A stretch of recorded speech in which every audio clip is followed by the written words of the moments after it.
এখন তুই ওয়াদা দেওয়ার পরে আবার ডিস্টার্ব দিছিস কেন? কি বলে? আগে তো বাসায় ছিলাম, তখন আম্মা আব্বুর আসিল, দিকে ভাইও ছিল, আসে না। আর এখন তো এদিকে একা আসছি, কেউ নেই, এই জন্য আসে রাত্রে রাত্রে করে। ও এই একা একা আছে যে, এই জন্য কি তোরকে দায়িত্ব দিছে কেউ? ও দেখতে মন সেই জন্য আসে, শয়তান। দেখতে মন চায়? এখন তোর কি ইচ্ছা বল, রুগীরে কি করবা? কি কয়? সাইরা যাইব গিয়া। তোর কিন্তু আগেও কইছিলি যাস নাই তো? আগে তো এরকম বলছিলি যাস না কেন? তো কান্না করতেস? কান্না করে কেন? কি জান? হ্যাঁ, আগেও কান্না করছিল, কই কি করছে, সাইরা যাইতে পারবে না। পরে দিয়ে আম্মু আর ভাইয়ের ইচ্ছা মতো থার পাইছে কতক্ষণ থেকে। তখন শৈলে আসছিল নাকি? হুম। হ্যাঁ, আর এখন তো আমি তোর শৈলে ডাক দিচ্ছি, শৈলে আসছ না কেন? ওই এগুলো বলে ওয়াদা দিছে, আর আইতো না, আমি তার বলতে পারতাম না। ও, আপনার সাথে ওয়াদাতে শৈলে আসবে না? এখন তো আমি তোমার ডাকছি, তুমি এখন আসো নাই কেন? এখন তুমি শৈলে আসবা? আমি তোমাকে ডাকতেছি, শৈলে আসবা? আসবো না। হ্যাঁ, আসতো না। আমি তো তোমাকে ডাকতেছি, এখন আসবা? মারবে। তুমি যদি সুন্দরভাবে কথা বলো, সুন্দরভাবে বিদায় হও, তোমাকে মারবো না আমি।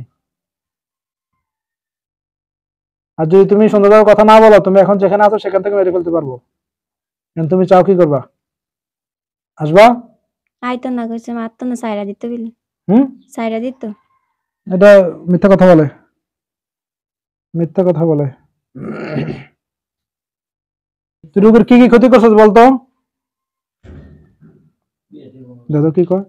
কিচ্ছু ক্ষতি করে না, কসে আইতো ইয়া করছে, বিয়া করার লাগে, অগ দেশে নিয়ে যাওয়ার লাগে, পরে আর নেয় না, ওয়াদা দিছে। ও বিয়ে করতে চাইছে, আমরা বিয়ে ফলাই দিই। আজীব ব্যাপার। জ্বালামি বেনাদি সদান কলসন সদা ফংশন কম জ্বালামি বেনাদি সদান কলসন সদা ফংশন কম না। এখনো দেখা, এখনো টাকা খাঁচা খাঁচা বাজে ওখানে দেখা যাচ্ছে। বিসমিল্লাহ আল্লাহু আকবার, ঢুকে যা। বিসমিল্লাহ আল্লাহু আকবার, বিসমিল্লাহ আল্লাহু আকবার। ডাক্তার ঢুকছে নি? বলতেছে কি সাইরা দিত, আর আসবো না। না ছাড়বো না, জেলখানা ভিতরে ঢুকছে? জি ঢুকে গেছে? জি। বিসমিল্লাহ সাল্লাল্লাহু আলাইহি ওয়া সাল্লাম। দেখেন জেলখানার ওই যে দরজার সামনে একটা তো তালা দেখা যায়? জি না। এখন দেখেন, দেখা যাচ্ছে এখন? জি। আচ্ছা, ও বলতেছে কি সাইরা দিত। তোমাকে তো আমি চাইছিলাম ছাড়তে, বলছিলাম শরীরে আসতে, আসো না কেন তখন? কথা শুনছো? কি কয়? শুনে না বিলে, আর আসবো না, শরীরে আর ডিস্টার্ব করবো না, সাইরা দিত। না আমি কোনোভাবে বিশ্বাস করি না। তুমি রাত্রে রাত্রে কেন আসো? আর তোর মক্কেলের আপনি যেখানে থাকেন, আল্লাহর রাস্তায় খুব দ্রুত রোগীর চোখের সামনে আসেন। দেখেন তো কোন হুজুর আসছে?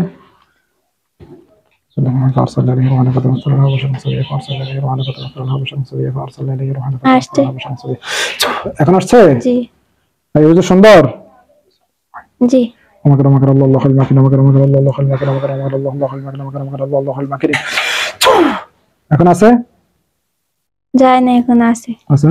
তুমি সালাম দেন।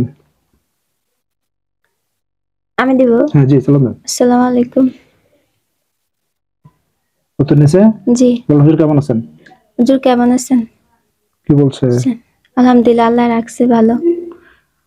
হুজুর আপনাকে ডাক দিছিলাম, এই রোগীর সাথে একটা জিন ছিলাম, জিনটাকে বন্দি করে রাখছি।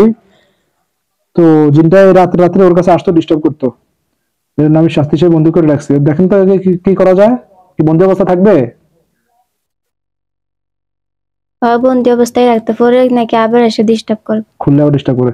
ঠিক আছে হুজুর, আপনি খাঁচাটা অনেক দূরে নিয়ে যান, একবারে দূরে নিয়ে যান, যাতে আমাদের সীমানা অনেক দূরে। নিয়ে জানি দূরে নিয়ে যেতেছে। আপনি ওইটাকে দূরে রেখে তারপর একটু আসেন, একটু আপনার সাথে কথা আছে।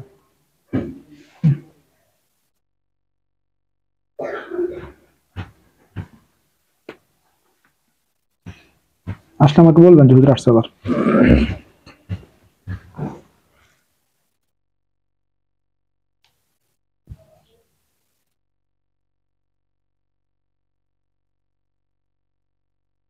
আসছে। আসছে? হুজুর ওই বাচ্চাটা একটু হাজিরাত করে দেখেন তো, বাচ্চাটার সাথে কোনো জিন্নাতের সমস্যা আছে কিনা। ওই যে ছোট ছেলেটা, নাম কি জানেন? সালমান। বাবার নাম? বাবার নাম হচ্ছে মাহবুব আলম। দেখেন তো কোনো সমস্যা আছে না? বলতেছে কি ঠিক মতো পড়ালেখা করে না, দুষ্টামি করে বেশি। মানে জিন্নাতের কোনো সমস্যা আছে না? এটা ছিল আগে, পরে দিয়ে ওই যে নাকি ডাক্তারের কাছে নিচে ভালো হয়ে গেছে আমার। ও বলতেছে বড় কবিরাজ এটা বলছে। কার কাছে নিছিলেন না? ওটা কার কাছে নিছে? নিছি হ্যাঁ বলছে ওটা সমাধান হয়েছে, জায়গাটা সমাধান হয়ে গেছে, যার কাছে নিছে সমাধান হয়ে গেছে। অনেক কিছু কোলাজেন হইতাছে না। বলতেছে না, বলতে দুষ্টামি করে। সবার মেধা তো আসলে সমান দেয় না, কারো কারো মেধা কম থাকে। ও যে বলতেছে জন্মগত ভাবে নাকি ওর একটু মাথার মেধা শক্তি কম। ওর মেধা শক্তি অনেক কম আছে বলছে আর কি।